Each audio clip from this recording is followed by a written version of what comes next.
Yesterday we heard the Lord telling the disciples of John the Baptist, Andrew and John the Evangelist, come and see.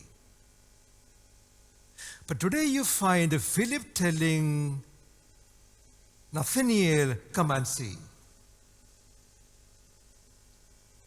So they all had an experience with Jesus, spent time with him.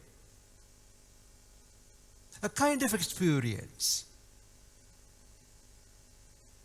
Of course, as I mentioned yesterday, it's all about prayer life and having time with the Lord. Those things are important. But one thing is very clear, those things are not enough. Philip and Andrew and Peter, and they all had this experience with the Lord for 3 long years. How many miracles they saw. They were so privileged to listen to the Lord all those 3 years. Things which are not written in the gospel. How many more things? Even John said at the end of the gospel, this is not it. Only some of the things that you may believe. If I write everything down, the whole world will not be enough to contain all the books. So what is lacking in all these disciples? After all these 3 years, what went wrong? Philip himself, the one who said, come and see, he himself will give the answer. Do you remember? Philip told during the Last Supper, Jesus, tell us about the Father. Please tell us about the Father. And Jesus said, Philip, do you know what you are saying? After 3 years with me, you ask this stupid question?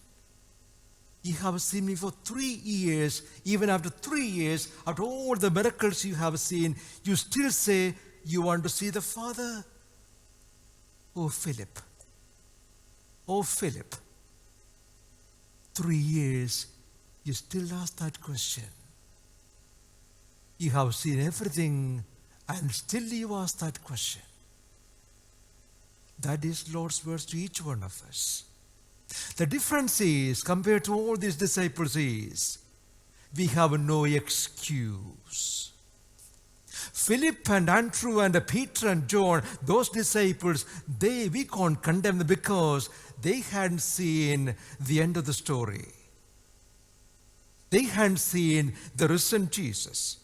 Only after the resurrection, John would say, after seeing the empty tomb, John said, I believe. I saw and I believed. And John writes, after many years, we have seen his glory. I look back and see Mount Tabor.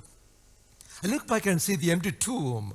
I look back and see all the miracles did. I understand everything he said, everything he did. Now I understand. Now I understand. And then John says, he is fullness of truth and fullness of grace.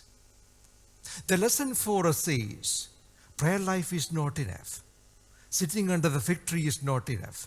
Even reading in the scripture is not enough. One more thing you have to do.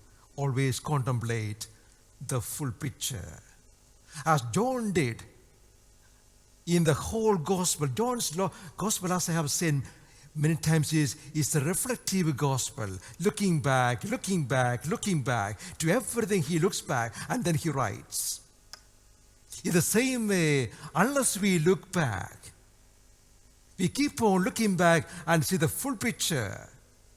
Not just look at the cross. Contemplate the resurrection. Not look at your sufferings. Think about the resurrection. Don't just ask the question, why?